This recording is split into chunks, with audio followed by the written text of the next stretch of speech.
네, 여러분 안녕하십니까?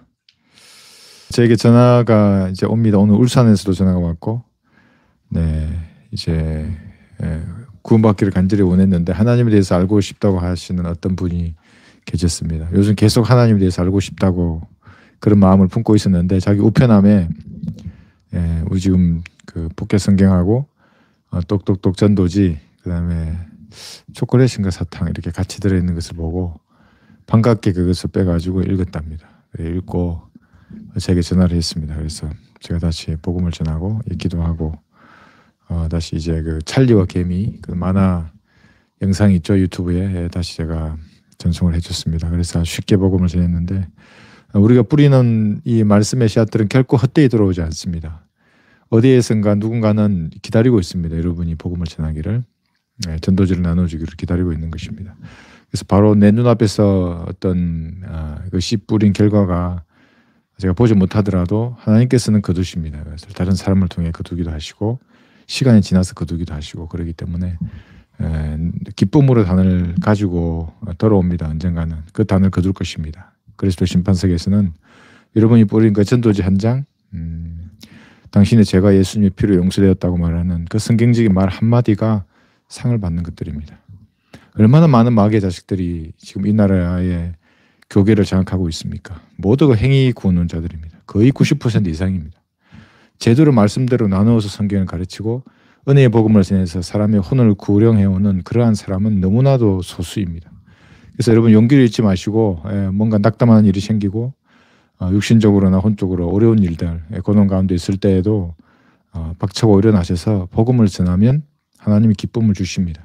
막혀있던 그런 감정적인 문제뿐만 아니라 실제적인 인생의 문제도 해결이 됩니다.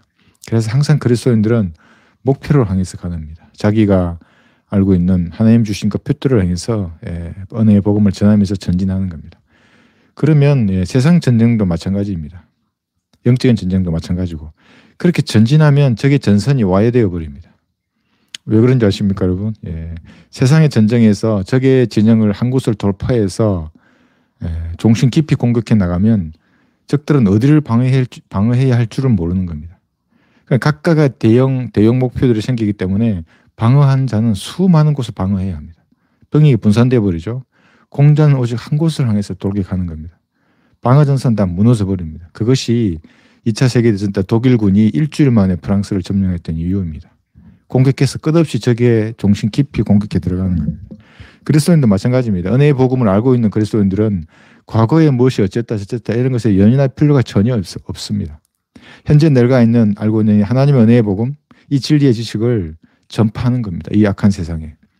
그러면 마귀의 진영은 무너지는 겁니다.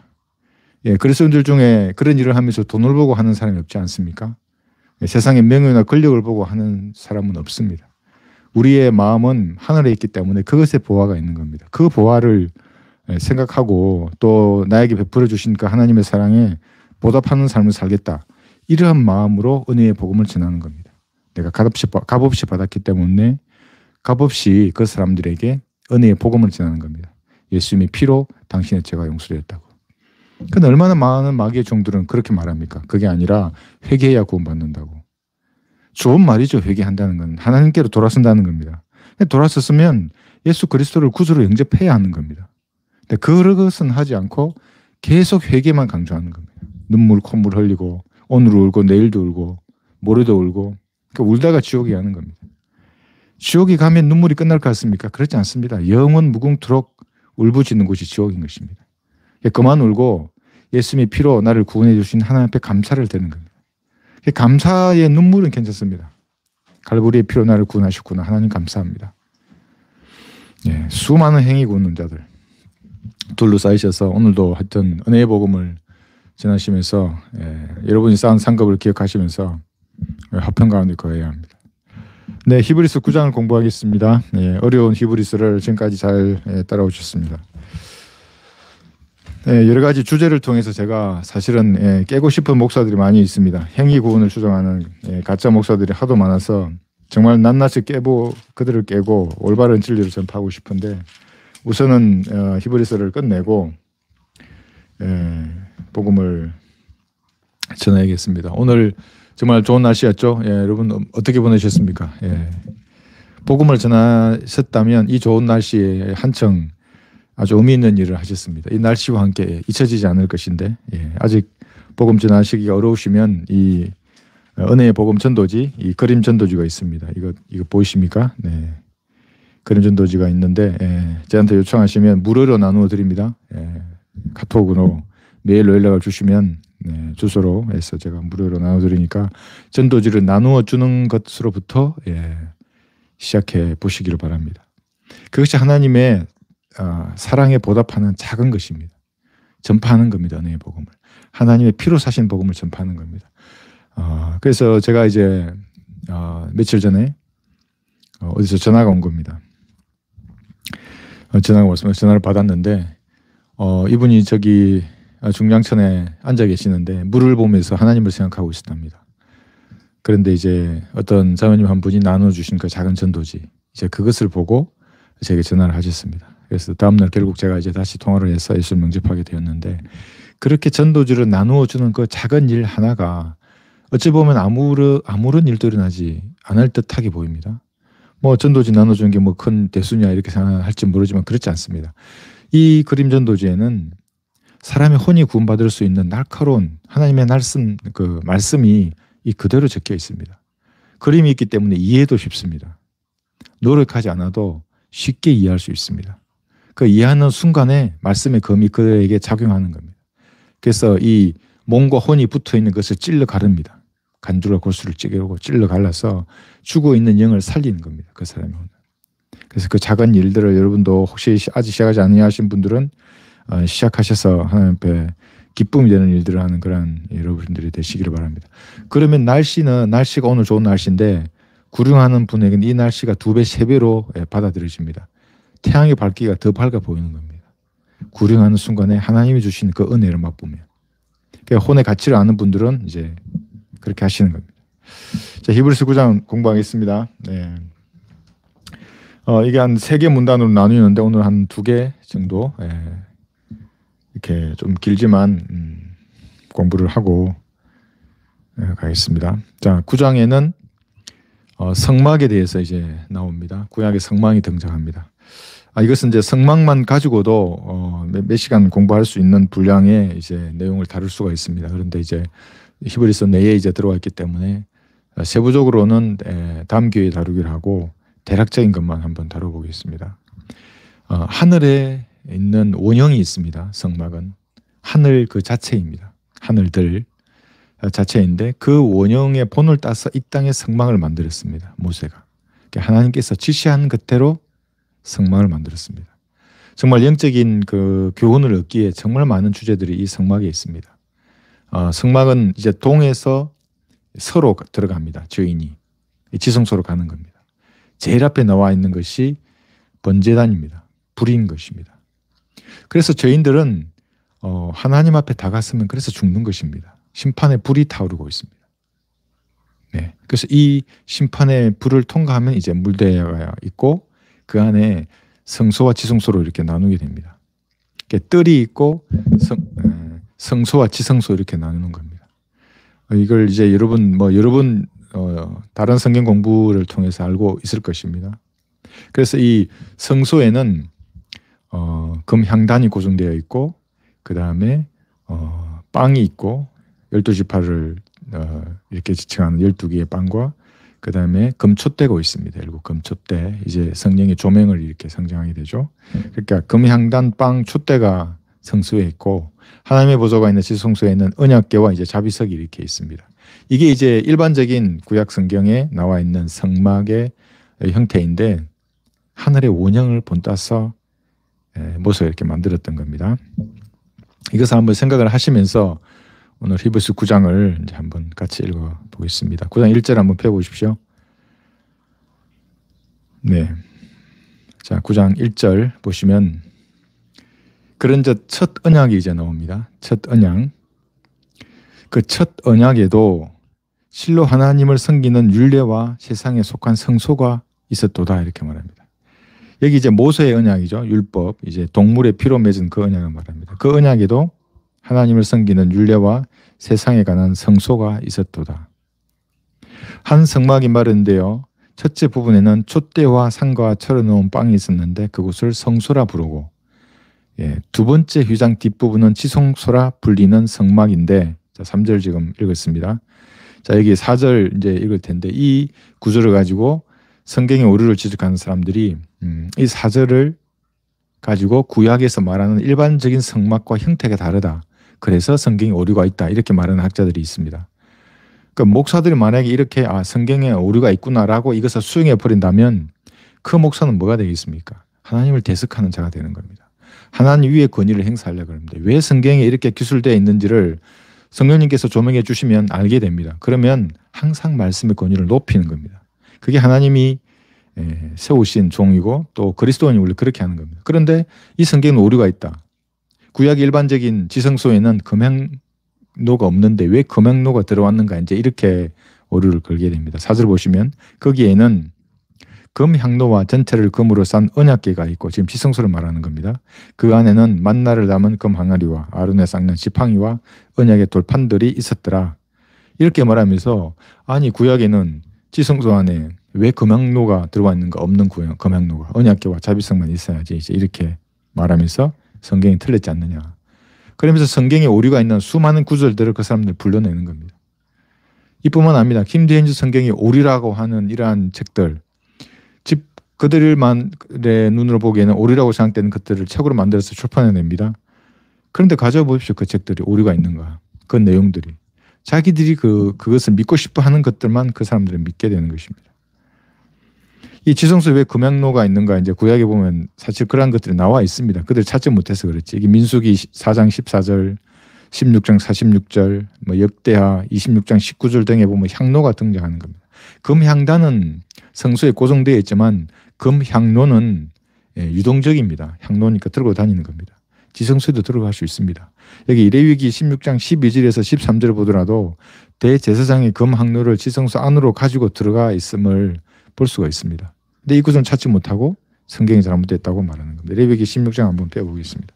이거 외에도 성경이 오류가 있다고 이제 주장하는 여러 가지 구절들이 있는데, 사실은 그들의 성경을 찾지 못하거나 자기들이 이해하지 못해서 그렇게 주장하는 것입니다. 레위기 16장 12절을 보시면, 주 앞 제단에서 불 붙은 숯불로 가득 찬 향로를 가져다가 잘게 간 향기로운 향을 두 손으로 가득 집어 휘성 안으로 가지고 와서 주 앞에서 불 위에다 향을 넣어 향 연기가 증거계 위에 있는 자비석을 덮게 할지니 그래야 그가 죽지 않으리라. 향로입니다. 이것이 이동합니다. 이렇게.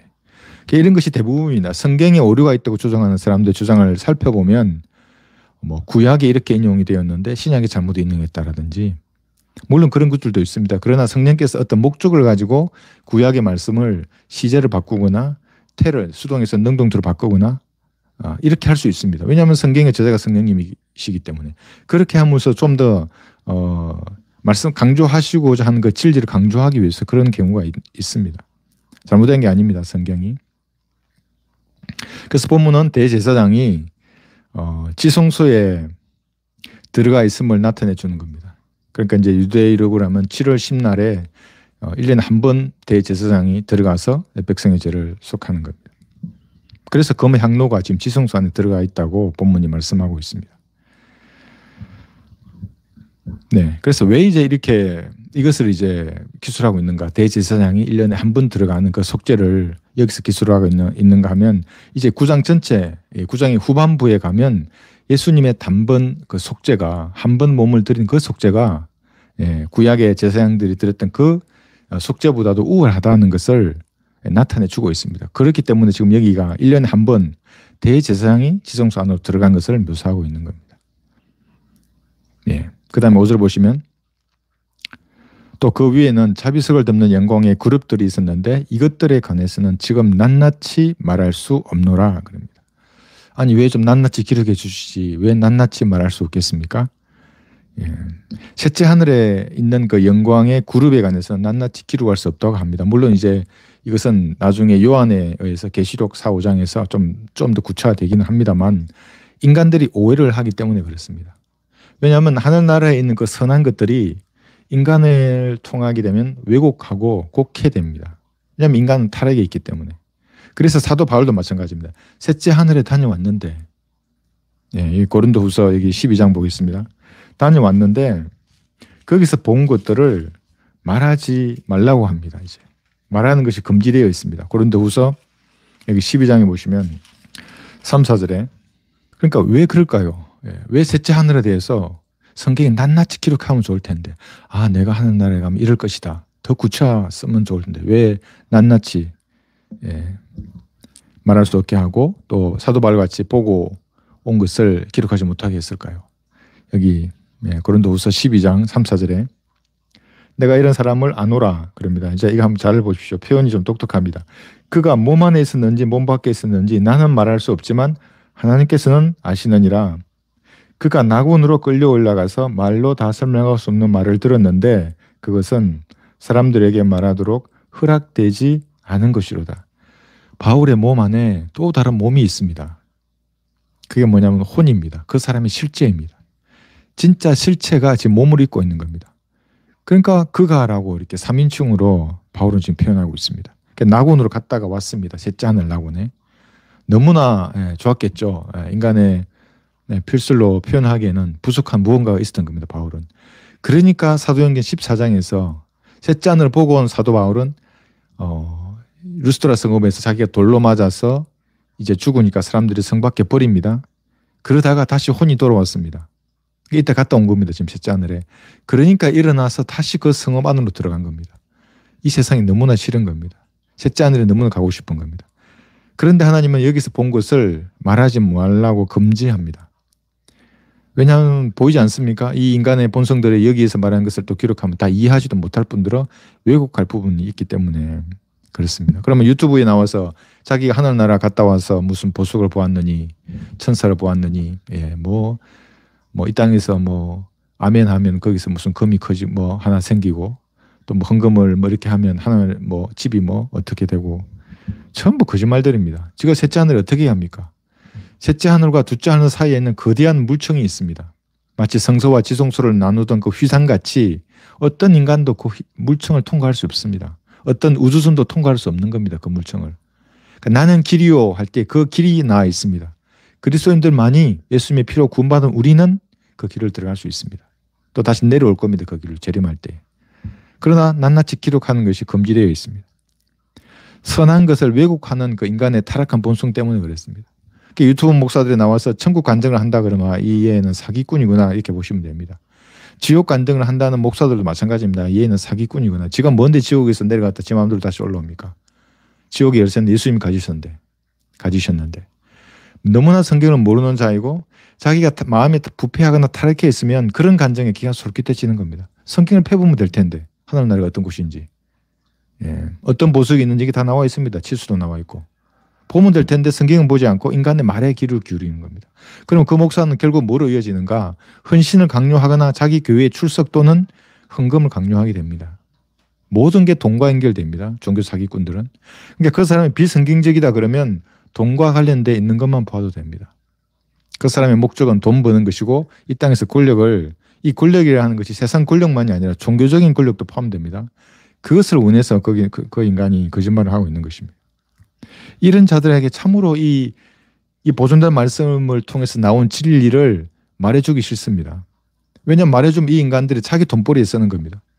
그러니까 지금 여기 유튜브 목사들 중에 우리 한글 킹제임스 성경을 쓰는데 이렇게만 목사님의 추석서를 읽고 거기서 나온 진리를 마치 자기가 깨달은 것처럼 돈 버는 데 쓰는 겁니다.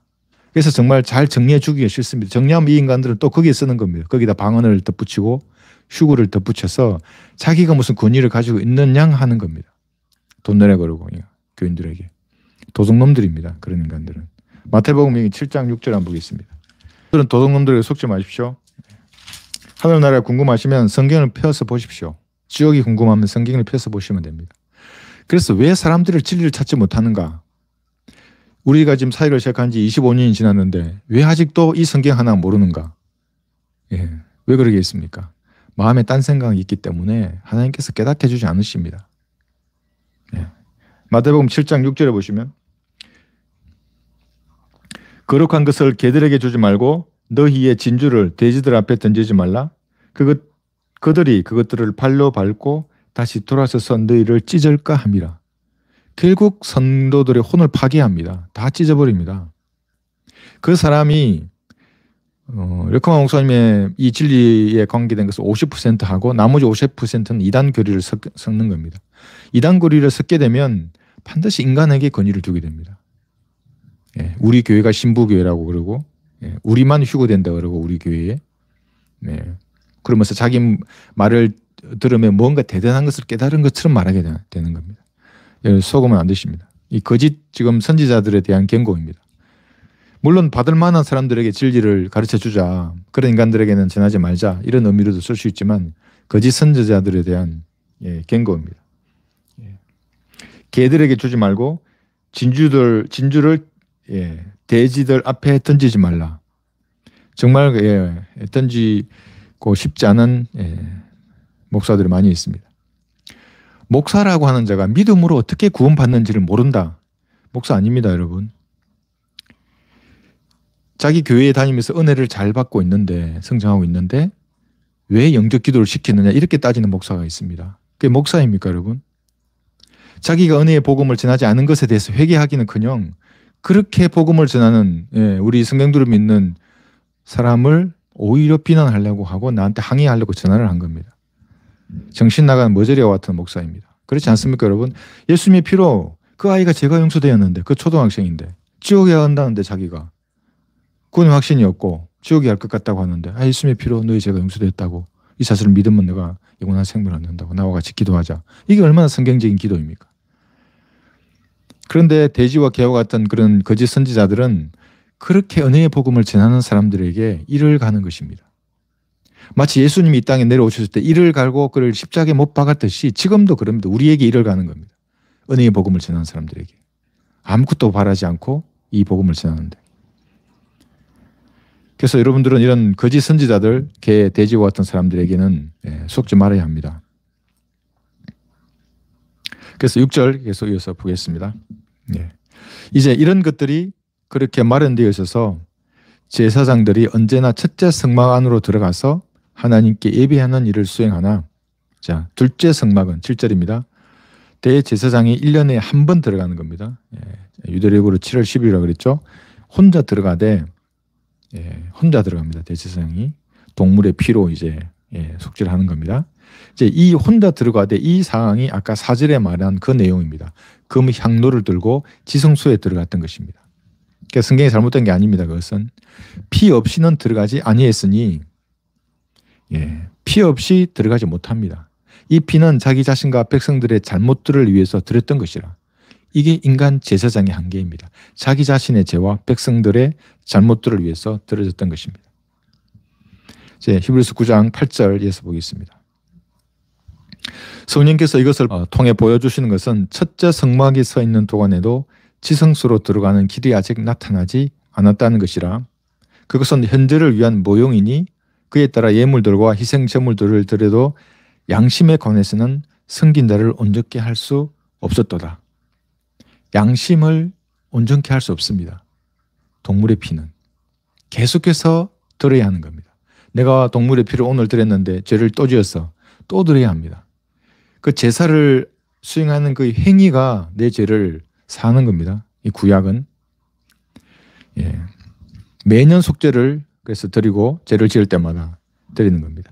행위는 양심을 그래서 온전케 할 수 없습니다. 동물의 피를 드리는 그 제사의 행위는 내 양심을 정결케 할 수 없습니다.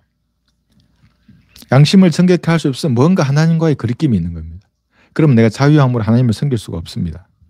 자, 회개의 복음을 외치는 자들이 있는 겁니다. 이게 이 회개의 복음이라는 것은 행위로 회개하는 겁니다. 이 행위는 양심을 온전케 할 수 없습니다. 깨끗게 하지 못하는 겁니다. 제가 계속 강조하고 있습니다. 아무리 울고 불고 내 죄에 대해서 애통하고 내가 지은 죄들을 내 입술로 고백하는 겁니다. 생각해 낼라 그러고 알고도 지은 죄, 모르는 죄로 모르고 지은 죄를 하나님 용서해 주세요. 넌 또 뭐합니까? 또 죄를 생각하고 있는 게 인간인데. 근데 그러한 내 죄를 반복해서 자백하고 한다고 하는 그 행위는 양심을 온전케 할 수 없는 겁니다. 잠자도 꿈속에도 죄를 짓는 게 인간입니다. 그렇지 않습니까, 여러분? 그 죄가 단번 속죄로 용서되었다는 것을 영접해야 하는 겁니다. 했다는 것을 믿고 예수님을 구주로 영접해야 하는 겁니다. 그러면 내 양심이 깨끗해집니다. 그래서 그게 모욕한 자가 되는 겁니다. 그 다음에 지는 죄는 손발만 씻으면 되는 겁니다. 회개했으면 그 죄에서 돌아서겠다고 이제 생각을 해요.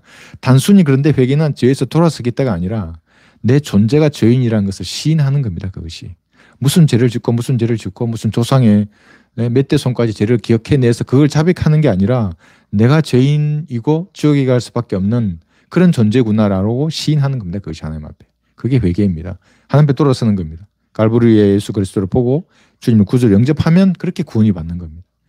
그런데 이 인간들은 계속 회개만 말하는 겁니다. 그 행위만. 왜 그런지 아십니까? 예, 자기가 구원받지 않았기 때문에 그렇습니다. 자기가 거듭나지 않았고 자기가 이방인이 구속이니 대속이니 양자됨 이런 단어의 의미를 모르기 때문에 그런 말을 하는 겁니다. 그게 무슨 말입니까? 마태복음 5, 6, 7장에 갇혀 있는 겁니다. 마태복음 3장에 갇혀 있고 회개하라 천국이 가까웠다. 지옥의 자식들입니다. 모두. 동물의 속죄제사 동물을 통해 드리는 그 피는 범죄하는 순간에 다시 무효가 되는 겁니다.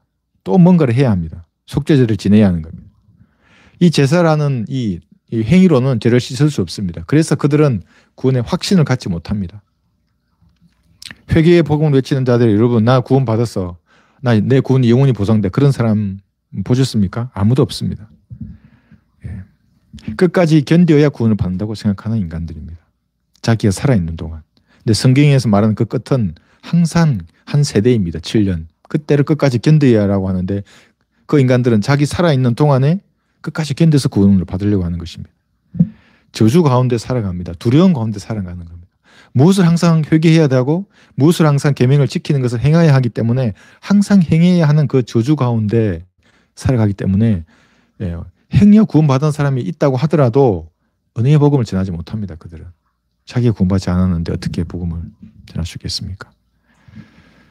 히브리서 9장 10절 보겠습니다. 이 예배는 오직 먹는 것과 마시는 것, 여러 가지 씻는 것과 육신의 율례들에 근거한 것으로 이것들은 개혁의 때까지만 부과된 것이로다.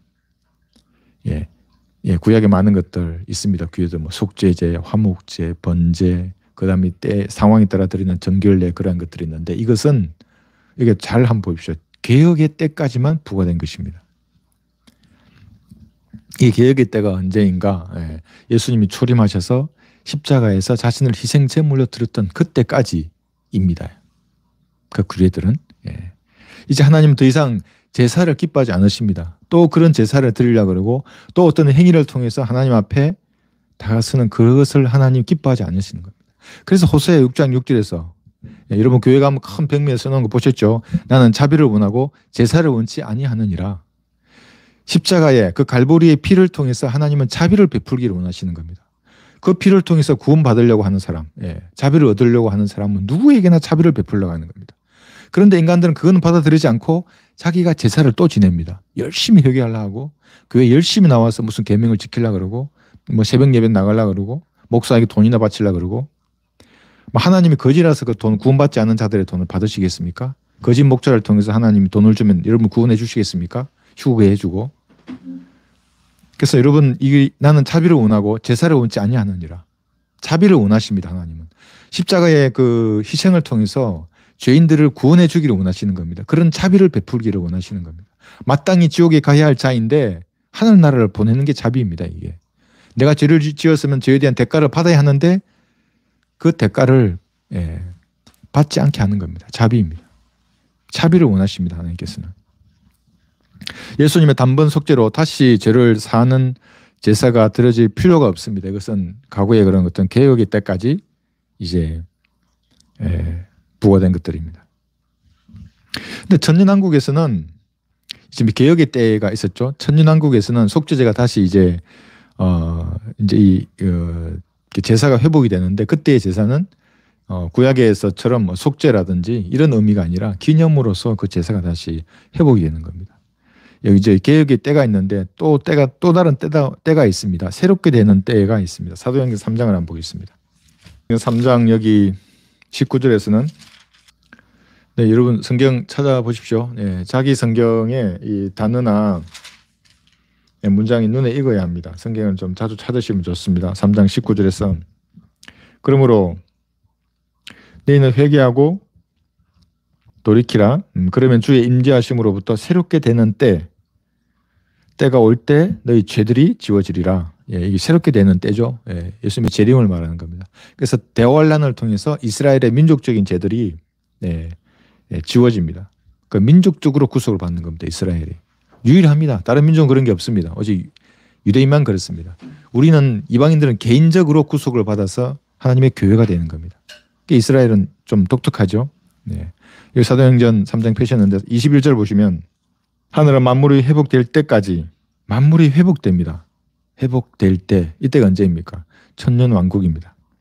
그분을 마땅히 받아들여야 하나니 이는 하나님께서 세상이 시작된 이래로 이 일에 관하여 그의 모든 거룩한 선지자들의 입을 통하여 말씀하신 바니라. 천년왕국 때에 만물이 회복됩니다. 여러분 제가 동물의 왕국 가끔 본다고 말씀드린 적이 있는데 얼마나 이 피조물들이 이 정말 그 참혹과 세상에서 사는지 알 수가 있습니다. 먹고 먹히는 겁니다. 회복됩니다. 이제 다시는 땅에서 육식이 없어집니다. 사자들이 소처럼 짚을 먹을 것입니다. 만물이 회복될 때는 이 천년왕국을 말합니다. 개혁의 때는 예수님이 초림하셔서 자신의 몸을 희생제물로 드렸던 때 이런 몇 가지 때가 있습니다. 9장 11절을 계속 보시면 그러나 그리스도께서는 다가올 선한 것들의 대제사장으로 오셔서 과거에는 선지자로 오셨습니다. 천년왕국 때에는 왕으로 오시고 예수님께서 재림하실 때는 왕으로도 오시고 제제사장으로 오십니다. 대제사장으로서 손으로 짓지 아니한 곧 이러한 건물이 아닌 더 크고 더 온전한 성막을 통하여 땅에 있는 그 성막이 아니라 더 크고 더 온전한 성막이 있는 겁니다. 하늘에 오셔서 그럽니다. 미래의 일입니다.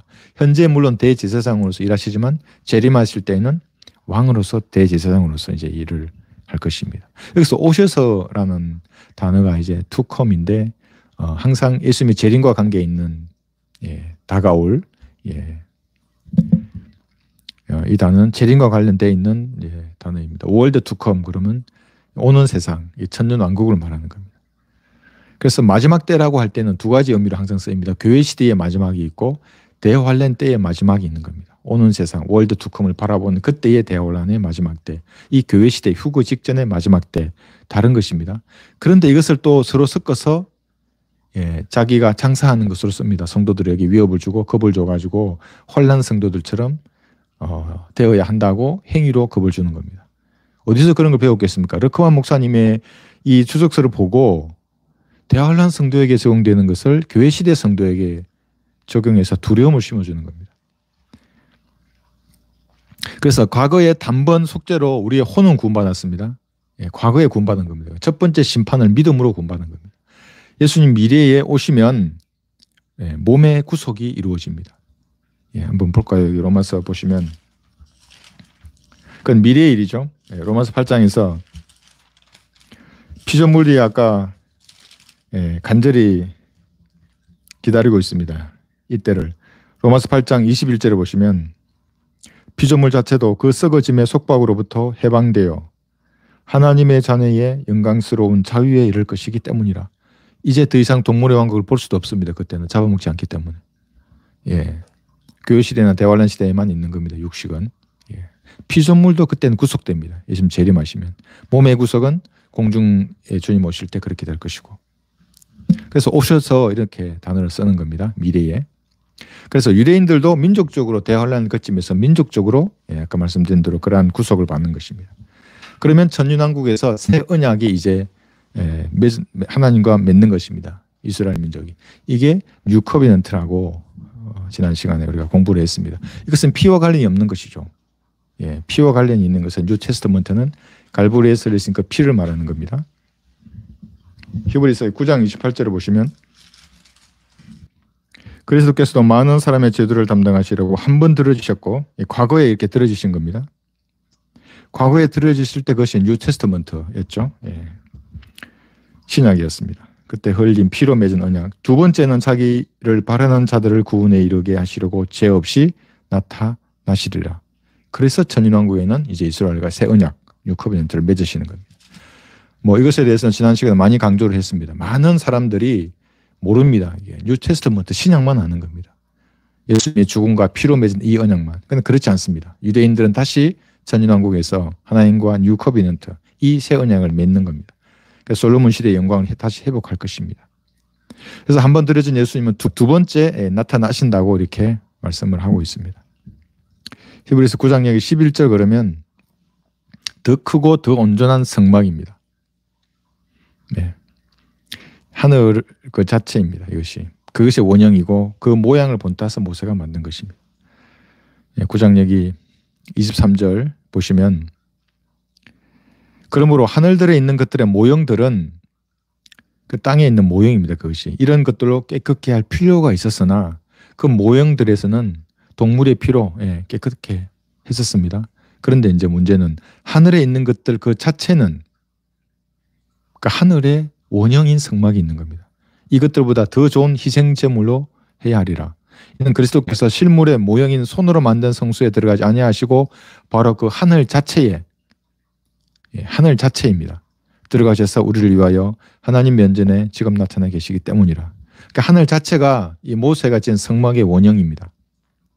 그래서 여러분 그 셋째 하늘 하나님께서 계시는 그 하늘과 둘째 하늘 사이에는 이 물청이 있는 겁니다. 휴장처럼 이 성막의 휴장같이.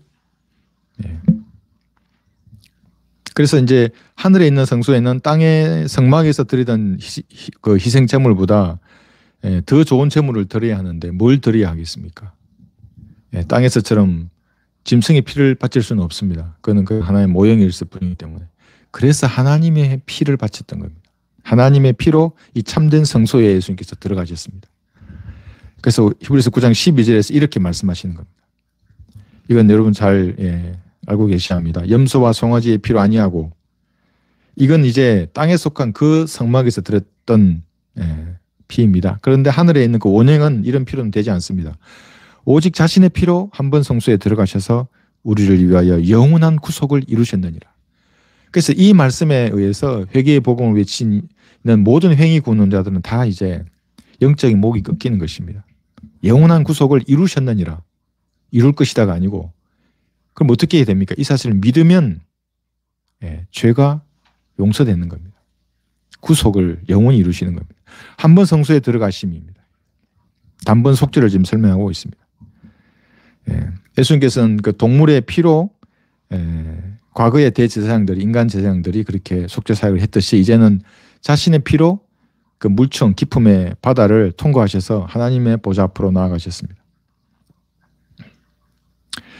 뭐 구약의 이 성막에서 얼마나 많은 동물의 피를 바쳤겠습니까? 피를 뿌리고 예수님도 그 피뿌림 성막에서의 그 피뿌림은 예수님의 우주적인 피뿌림의 모형입니다. 유리바다가 붉게 물든 것입니다. 둘째 하늘과 셋째 하늘 사이에 그 엄청난 물청이 붉게 물들었습니다. 뭐 하박국 3장 8절에서 10절도 있고 사무엘하 22장 8절에서 17절에도 있습니다. 그래서 그 통로가 있는 겁니다. 붉게 물든 그 바다.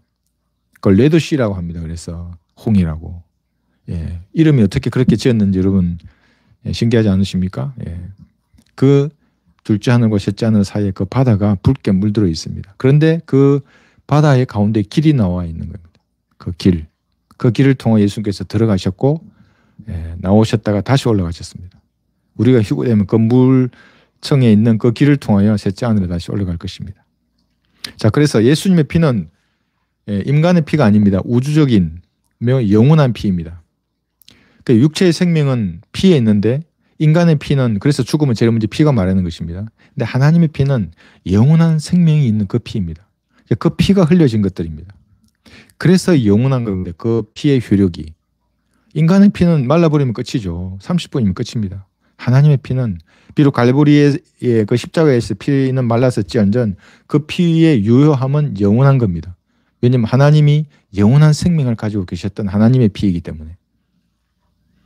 또 무슨 뭐 그 장로 그 목사와 같이 그 피가 뭐 예수님이 동정녀에서 당선했느니 안 했느니 그런 마귀와 같은 교리에 길을 내줄 시간이 없습니다. 그리스도인들은 말도 안 되는 그런 말들에 하나님의 피였습니다. 사도행전 20장 28절에서 예수님의 피는 인간의 피가 아니라 그래서 영원합니다. 내가 한번 구원받으면 구원도 영원한 것입니다. 교회 시대에는. 자, 정리해 보면 우리의 머리 위에는 거대한 물청이 있습니다. 이 물청은 우주를 멸망시키던 거대한 물청이었습니다. 창세기 1장 2절에서부터 나와 있던 우주를 뒤덮었던 그 물이 이제 창공으로 나누어지면서 아래의 물과 위의 물로 나누어 있는 그 물이 우리 머리 위에 있습니다. 잿잔으로 가려면 그 물청을 통과해야 하는 것입니다. 그래서 이제 우리 물청에 문이 있어서 유리바닥에 열리는 것입니다. 그것이 휘장이나 옷이 찢어지는 것이나 같은 것입니다. 그 예수님께서 돌아가실 때도 그 성소와 지성소를 나누는 휘장이 찢어졌듯이 이제 그 길이 생긴 겁니다. 구원받은 사람은 그 길을 들어갈 수가 있습니다. 그러니까 물이 이제 있기 때문에 하나님 보시기에는 물을 통과해서 우리를 보게 됩니다. 그래서 물 아래에 있는 우리를 물고기를 낳는 것에 비유하는 것입니다. 예수님은 사람을 낳는 어부가 되게 하리라. 이렇게 말씀하셨습니다. 그래서 이제 이 물청은 강력한 염료라고 말합니다. 예수님의 피가. 예수님이 이 물청을 통과하실 때 붉게 물들어 버린 이것을 예수님의 피는 강력한 염료처럼 이 바다를 피로 물들였다. 이렇게 이제 말하고 있습니다. 자, 히브리서 9장 13절에 보시면 황소와 염소의 피와 암송아지의 제도 불길한 자들에게 뿌려 그 육체를 정결케 함으로써 거룩하게 한다면 하물며 영원하신 성령을 통하여 흠없는 자신을 하나님께 드린 그리스도의 피가 어찌 죽은 행실에서 너희 양심을 정결케 하여 살아계신 하나님을 섬기게 하지 못하겠느냐. 그럼 섬김의 원동력은 어디에 있습니까? 무슨 회개에 있습니까? 그렇지 않습니다. 뭐 계시의 믿음에 있습니까? 그렇지 않습니다. 방언에 있습니까? 그렇지 않습니다. 그리스도의 피입니다. 그래서 그 피를 우리가 전하는 겁니다. 예수님의 피, 하나님의 피로, 예수님의 피로 너희 죄가 용서되었다고. 당신의 죄는 예수님의 보혈로 모두 용서되었습니다. 이 말씀으로 사람들을 구원하는 것이고, 그리고 우리가 섬길 때에도 섬김의 원동력은 이 피에 있는 겁니다. 자기의 자세를 바로 잡을 수 있습니다. 그 붉은 피 앞에. 하나님이 나를 위해 피 흘렸구나. 내 양심을 정결케 하는 겁니다. 그래서 과거에 어떤 죄를 지었다 이런 것에 매여가지고 현재를 속박당하고 현재의 시간을 낭비하고 이런 것을 보면 참 가슴 아픈 일입니다. 예수님이 피가 흐르고 있지 않습니까? 지금도 영원한 피가. 구원 받았으면 내 죄를 자백하면 되는 겁니다. 그런데 그 믿음이 없기 때문에 자백을 못하는 겁니다. 설마 이런 죄를 용서해 주실까? 제가 오늘도 어떤 분하고 통화했는데 너무 많은 죄를 지었는데 하나님이 이 죄도 용서해 주실까? 용서해 주신다고. 그건 개나 돼지의 피가 아니라고. 하나님의 피는 영원한 피라고. 그것은 능력 있는 피라고. 자백하라고. 그 죄를 구원 받았으면. 그래서 예수 영접하고 이제 자백하는 죄는 본인이 하는 겁니다. 또 짓는 죄들은 모욕했으면 손발은 본인이 씻는 겁니다. 샘물과 같은 보혈의 능력이 그래서 지금도 흐르는 겁니다. 그리스도의 피가 어찌 죽은 행실에서 너희 양심을 정결케 하여 살아계신 하나님을 섬기게 하지 못하겠느냐. 그래서 복음 들고 산을 넘는 겁니다. 마을을 지나서 은혜의 복음 들고 가는 겁니다. 이 그리스도의 피, 섬김의 원동력입니다. 내 마음에 파고드는 마귀의 수많은 불화살과 같은 생각들이 있습니다. 나를 낙담시키는 수많은 그런 죄악된 생각들, 거기에 지었던 죄들, 앞으로 지을지 모르는 그 죄에 대한 두려움. 그리스도의 피가 있는 겁니다. 그래서 다 제가 하는 겁니다. 그것으로. 그리고 하나님을 섬기는 겁니다. 그래 놓고 또 죄지라는 것이 아니고 그래 놓고 또 죄를 지으면 것이 아닙니다. 그렇게 했으면 이제 하나님을 섬기는 겁니다. 그러다가 넘어지면 또 죄를 자백하고 보혈의 능력 앞에 또다시 일어서서 하나님을 위해서 일하는 겁니다.